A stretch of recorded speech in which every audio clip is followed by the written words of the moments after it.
Welcome back to Daytime Ottawa. I'll remind you at the end of the show, but by the way, Fernando, who from Chicha Vegan Milkshakes, he's going to be at the Pride Market, which is happening tomorrow, 5 to 9 p.m. at the Parkdale Market.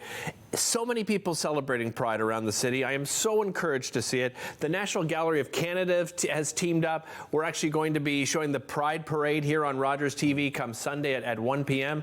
And one of the biggest people behind all of this, and I know he won't take all the credit to himself because he's got a great team, but that is Toby Whitfield. He's the Executive Director of Capital Pride. Welcome back. Great to see you, Toby. Great to be here. Happy Pride. Oh, happy Pride to you. And I think you might be the busiest man in the entire city. Some people think it's me, but it's not, because I've heard you doing so many interviews across the board. Is that encouraging in itself? It must be, Toby. It's great. I mean, the response this year has been fantastic, both from, I would say, the community groups getting involved in the parade, participants and vendors in the street festival, all over the place. We're seeing really great response. And of course, all the community events that are happening, like the Pride Market tomorrow. Yeah, really absolutely. Yeah. And not without its challenges. I know that you've had some concerns because of, the type of hate that we've seen in particular on social media, transphobia, and so on. And you'd been worried about security. I'd just like to find out, how are you feeling about security at this point? I mean, I think it's, anytime we're doing these sorts of really big events, security, of course, is top of mind for us. I would say going into the festival this week, we feel pretty good where we're at. We've done lots of work to prepare, train volunteers, work with the city on our response for safety, and to develop a really robust safety and security plan. So I think it's going to be a really great week, and I think we're going to create a great space for people to just, come out, celebrate loudly, proudly, in a really fun and safe way. You kick off with the pageant. Absolutely. Let's talk about the pageant, what people can expect. It's one of my favorite events. So this year it's at the National Arts Centre, kicking off tomorrow at 8 p.m. And the thing I love about it is it's all about celebrating local talent. So local drag performers compete for the 2023 Miss Capital Pride, MX Capital Pride, and Mr. Capital Pride. And this is some of the best, I think some of the best drag in the country right here in Ottawa. And it's going to be a really great fun event. It's amazing. And listen, drag shows are so much fun. Absolutely. I've had the opportunity to judge some in the past. They're hard to judge. Yeah, it's absolutely. really. I don't know how anyone's going to be able to choose somebody because, as you said, the talent in this city alone.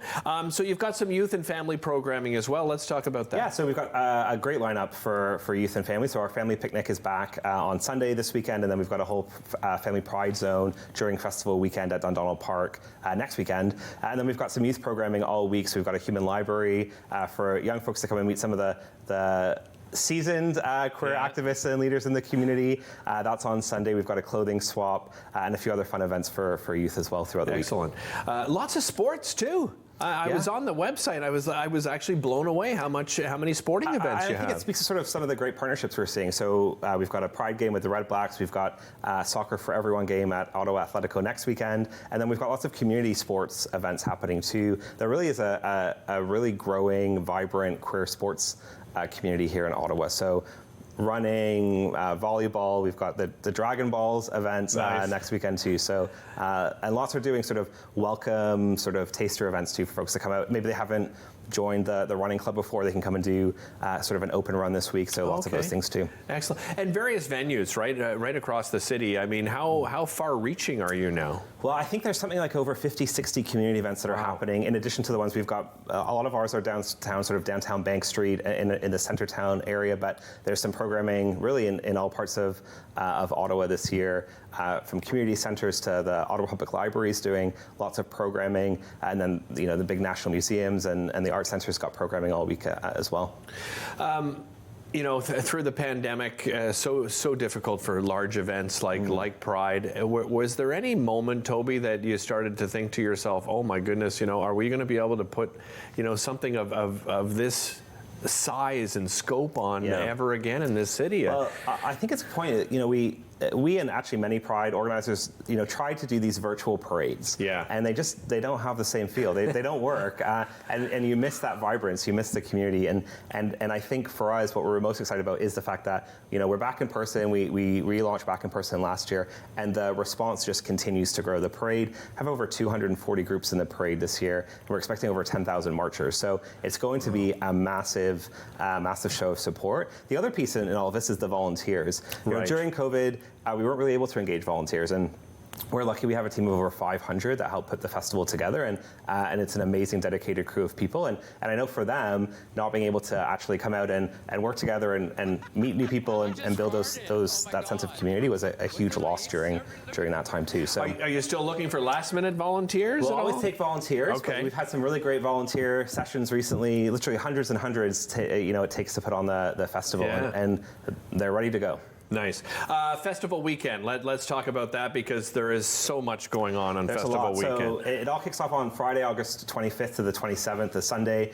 We've got 3 outdoor stages along Bank Street. So our big TD main stage. We've got a stage full of DJs, and we've got a community stage happening, all free. And then a 10-block street festival. We've got vendors, craft zone, food trucks, that sort of thing. We've got the family pride zone I mentioned, and of course, it all wraps up on Sunday afternoon with the Pride Parade.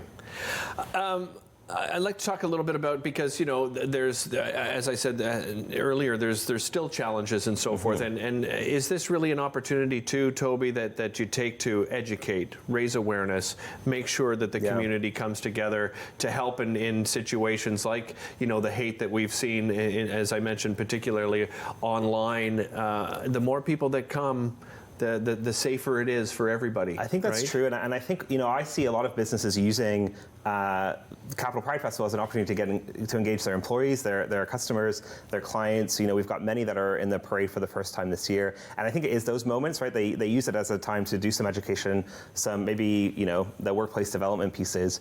I think also we're really honored this year to have our Grand Marshal Faye Johnstone, a local trans activist here in the city, and I know she's leading a contingent of folks near the front of the parade this year, and we've got some great human rights programming that she's involved in and helping to moderate. And I think those are important. Like, we're all about the big party and the big celebration and the big outdoor stages, but the education, human rights work is really core to the Pride movement and to the work that we're doing as well. So it's important to take that time. Yeah, and I was so encouraged. I had Jason Bett on the show, who, as you know, the founder of the Public Service Pride Network, and they've done an amazing job as well there. Toby, always appreciate your time, and happy Pride to you. Happy Pride. Thank you so much. We'll be back with more right after this. Don't go anywhere.